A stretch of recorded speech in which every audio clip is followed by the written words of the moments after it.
Salut tout le monde, bienvenue sur la chaîne Dessinopsia. J'espère que vous allez bien. Aujourd'hui on se retrouve pour le bilan lecture du mois de mai que j'ai galéré à tourner. Ça fait un petit moment déjà que je suis pas sur YouTube à cause du mood, du temps, un petit peu voilà tout. Donc là j'essaie de revenir un petit peu en force parce que j'ai pas mal de choses à vous montrer. Je meurs de chaud, mais c'est parti. En mai, du coup, j'ai lu 6 romans et 2 BD. J'ai lu beaucoup moins que ce que j'avais prévu de lire.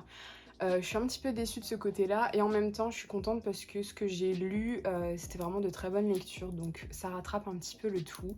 Mais voilà, comme je vous disais, vu que c'était le bad mood etc, c'était pas le moment non plus trop opportun à la lecture, mais j'ai quand même pas mal lu, donc je suis plutôt contente. Donc j'ai lu 2 fantaisies, 2 romances, une autobiographie et un contemporain. Donc c'est parti, on va essayer de faire complet et concis comme d'habitude. Je suis ravie de vous annoncer que ma première lecture de mai, ça a été le dernier tome d'une saga que je veux finir depuis très longtemps, puisque j'ai enfin terminé Red Queen, donc avec son dernier tome, quatrième et dernier tome, Warstorm, que je vous avais promis de terminer dans ma vidéo saga à finir en 2023. Non, c'était saga en cours, je crois. Bref, je vous avais promis de la finir et c'est chose faite. Donc je suis trop contente parce que les premiers tomes de cette saga, je les ai lus vraiment 2019, 2020 par là. Et du coup, je me souvenais pas de tout, mais j'ai trouvé des résumés. Et avec Marine, du coup, on s'est chauffé pour terminer cette saga. Donc pour ceux qui connaissent pas, Red Queen c'est une saga dystopique qui du coup traite un peu des sujets classiques de la dystopie, qui a un peu un mélange de Divergente, de la sélection, un peu d'Hunger Games mais moins quand même. Mais c'est un peu toute cette vibes là des années dystopie qui donc confronte les gens qui ont le sang rouge et qui sont des esclaves et des soldats au service des argents qui sont du coup la classe haute, qui ont du sang argent dans leurs veines et qui ont des pouvoirs spéciaux qui les rendent du coup surhommes et surhumains. Et tout leur système s'effondre un peu le jour où ils découvrent qu'une rouge nommée Mère Barrow, qui est notre personnage principal, a un pouvoir alors qu'elle a le sang rouge. Du coup, je vais pas passer trop de temps dessus parce que c'est quand même un dernier tome, mais pour conclure la saga, c'est une saga que j'ai beaucoup aimée dans l'ensemble. J'avais adoré le premier tome, ça avait été un vrai coup de cœur à l'époque. Je l'avais relu, ça avait été une très bonne lecture, pas un coup de cœur cette fois. Le deuxième tome, je me rappelle que quand je l'avais lu, ça avait été un peu la purge parce qu'il souffrait du syndrome du deuxième tome où on sort totalement de l'aspect royauté, on part sur totalement autre chose et qui était beaucoup plus lent, beaucoup plus répétitif, un peu plus politisé et stratégiquement parlant aussi. Le troisième tome avait un peu réconcilié avec la saga puisque là on retrouvait un peu les aspects que j'avais aimés dans le premier tome. Et là du coup ce dernier tome est non seulement énorme mais il est très dense en termes de politique, en termes de stratégie et ça n'a pas forcément été facile de se remettre dans la saga avec tous ces éléments là. Mais ce que j'ai aimé dans ce tome c'est la pluralité des points de vue puisque on est autant chez les antagonistes que chez les protagonistes gentils on va dire. Même si c'est pas blanc ou tout, même si c'est pas tout blanc ou tout noir, mais j'ai trouvé ça intéressant d'avoir le côté un peu sombre, même si j'avoue que du côté antagoniste on a un peu manqué de nuances par rapport au tome précédent et là il y avait moins la place pour la compassion en fait. Dans l'ensemble c'est un bon tome, même si je trouve que pour un dernier tome il se passe pas mal de choses, mais en même temps, il s'en passe pas beaucoup. Et je trouve qu'on va pas au bout des choses. C'est-à-dire que j'étais un peu déçue par la fin. Où je trouve que sur la fin, les personnages n'ont pas eu la fin qu'ils méritaient. On n'est pas allé au bout de leur développement. C'est un peu mon gros regret en fait sur cette fin-là. C'est que voilà, sur la fin, il reste encore beaucoup de choses à faire. Même s'il y a une certaine conclusion, je trouve qu'il n'y a pas une conclusion à l'aspect personnage en fait. C'est vraiment ça qui m'a un petit peu déçue, sinon c'était quand même un bon tome, j'ai quand même réussi à bien me remettre dedans. Et au global, c'est quand même une bonne saga, donc voilà, je lui ai mis un 4. Et pour terminer avec la fantasy, j'ai relu Gods of Men de Barbara Kloss. Je vous avais promis dans la vidéo saga en cours qu'en mai je terminerai Gods of Men. C'est un échec puisque Bon voilà, déjà j'ai moins eu le temps et moins eu l'envie de lire ce mois-ci, du coup ça a beaucoup joué. Et aussi je voulais absolument relire le premier tome et franchement j'ai tellement bien fait, puisque non seulement cette relecture est un encore plus gros coup de cœur que ce que j'avais eu à ma première lecture, et en plus de ça c'est quand même un récit qui, même si moi je l'adore personnellement, il est quand même assez indigeste sur certaines choses, c'est-à-dire qu'on balance beaucoup de choses sur le world building, beaucoup de choses sur le passé, sur des peuples avec des noms assez compliqués, et c'est pas forcément facile de comprendre tout. Il y a un chapitre en particulier qui est absolument indigeste et hyper... voilà, il demande beaucoup de concentration, d'énergie, etc. Mais ça en reste pas moins que, voilà, je suis ravie d'avoir relu ce tome. Là, actuellement, où je vous tourne cette vidéo, j'ai déjà lu le tome 2 pour mon mois de juin et je pense que je vais bientôt enchaîner avec le tome 3. J'adore cette saga. Donc pour rappel, Gods of Men, rapidement, c'est l'histoire de Sable qui vit dans les Landes sauvages, qui est vraiment un endroit très mal famé. Et en fait, ça fait 10 ans qu'elle a été exilée par son père, le tsar, parce que elle a accidentellement arrêté le cœur de sa petite sœur en jouant de la flûte. Et c'est là qu'on a découvert qu'elle avait un pouvoir. Du coup, lui, il l'a fait passer pour morte alors qu'il l'a exilée. Et de l'autre côté, on a Jerick, le loup de Corinthe, qui est le prince, un des princes de cette contrée, qui est envoyé donc dans les Landes sauvages pour trouver la fameuse guérisseuse, pour guérir le roi, qui est donc très malade. Et donc, le chemin de ces deux personnages va se croiser. Et il y a encore beaucoup de choses, il y a la politique, il y a la religion liée au peuple, il y a la magie, et vraiment c'était vraiment super chouette. Franchement j'adore ce tome, j'adore la tension qu'il y a entre les personnages, j'adore Jerick et Sable, enfin franchement ils sont géniaux, j'aime tellement ces personnages, j'adore la meute aussi de loups, bref c'est vraiment trop bien, j'ai trop aimé cette relecture, vraiment foncée, parce que je comprends pas que cette saga à l'international elle soit si peu connue, enfin franchement quand tu tapes Gods of Men sur Instagram, t'as plus des posts de l'édition française que de l'édition en anglais.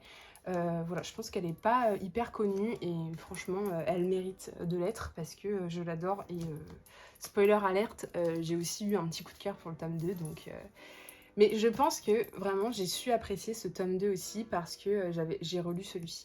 Mais bon, ça, je vous en parlerai dans mon bilan lecture du mois de juin. Et je suis également très contente ce mois-ci d'avoir lu Par-delà la magie de Tom Felton, qui est donc un récit autobiographique sur donc cet acteur, sur comment il est devenu acteur, mais qui se tourne aussi beaucoup sur Harry Potter, qui est un peu aussi l'œuvre de sa vie, puisque c'est ce qui lui a pris le plus d'années dans sa carrière.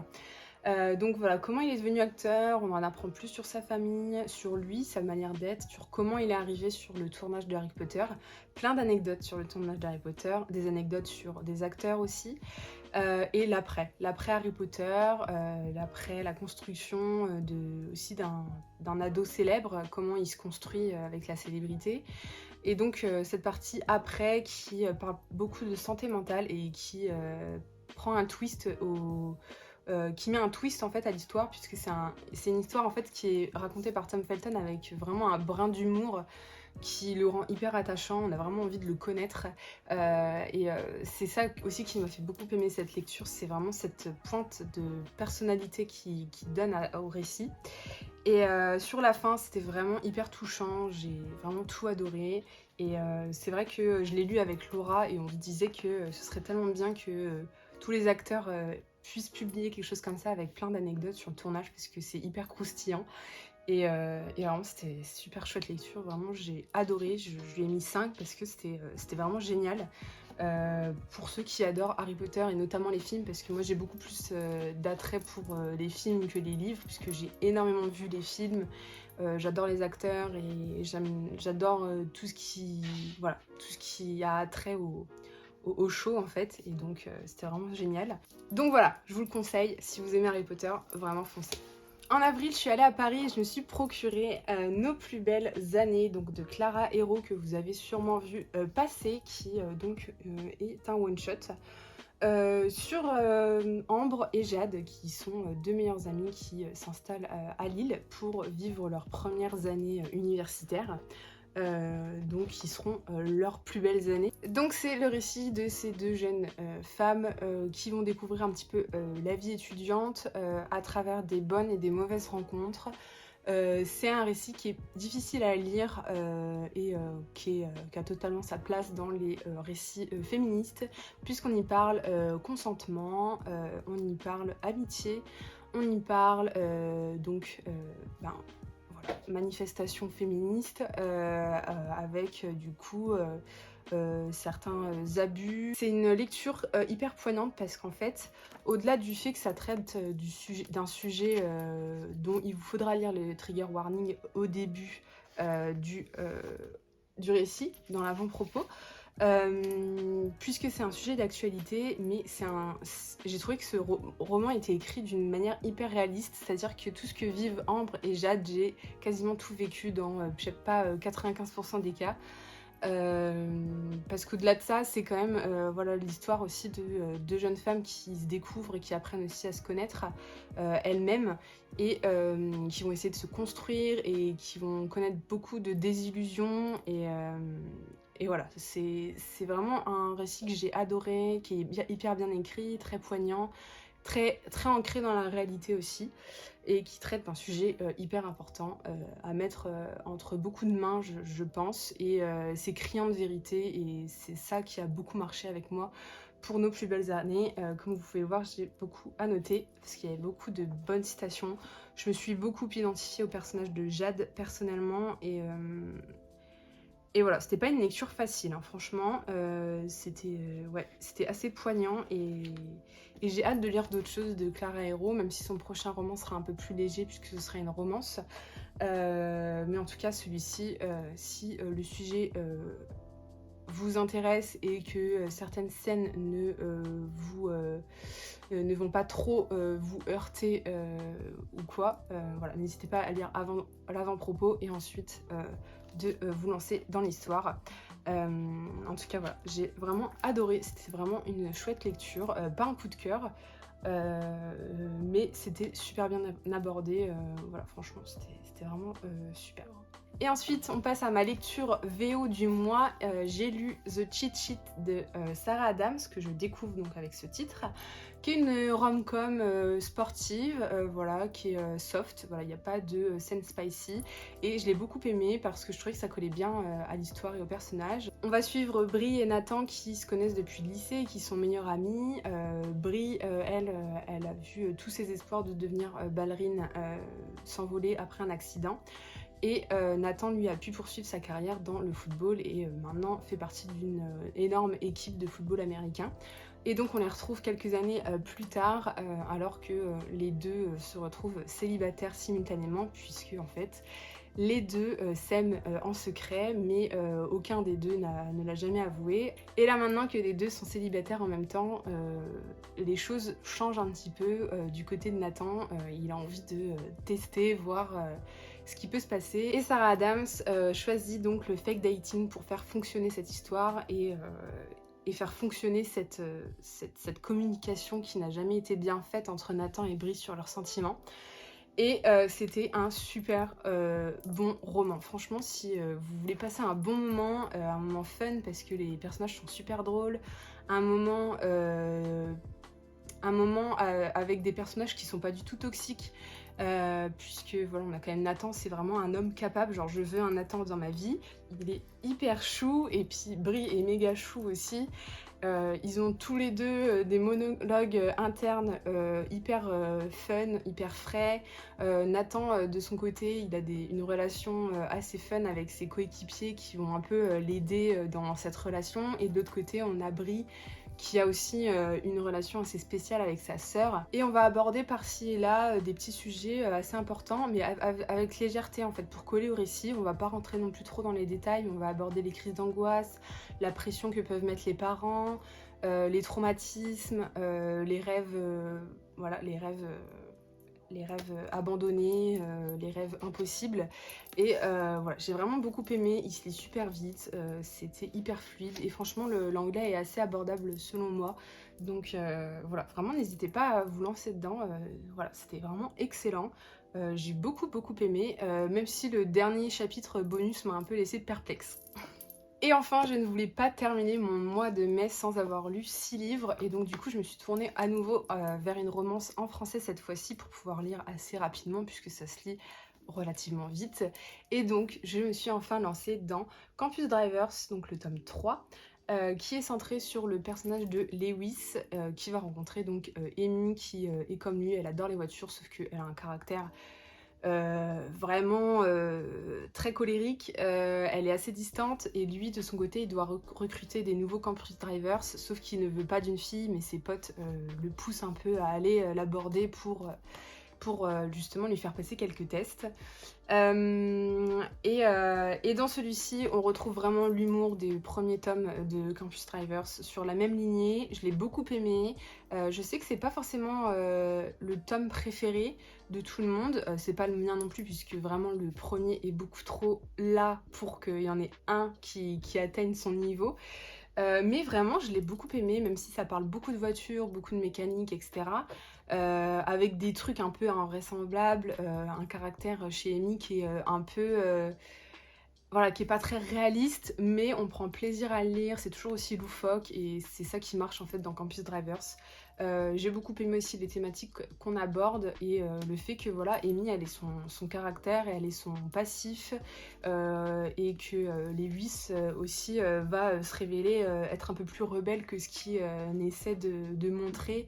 À travers du coup le sport et son avenir. Bref voilà, j'ai vraiment adoré retrouver les personnages, j'ai adoré revoir par-ci par-là Lane et Loïs qui sont donc mes personnages préférés et on va attendre la sortie poche donc du tome 4 pour continuer mais c'est vraiment excellent. Enfin franchement, Campus Driver, je sais que si un jour je suis dans un bad mood ou quoi, je sais que le premier tome je peux le relire, enfin même toute la saga en fait je peux la relire comme ça parce que c'est ce genre de lecture qui fait super du bien, c'est feel good, c'est parfait pour l'été et c'est hyper frais, c'est drôle, c'est trop bien quoi. Enfin, il y a trop de bonnes références, trop d'humour, trop de petits clins d'œil et tout, enfin c'est vraiment chouette. Et pour terminer cette vidéo rapidement, donc j'ai lu aussi la BD Les Vies de Charlie, qui est une super chouette BD que j'ai adorée. Franchement, les dessins c'était incroyable,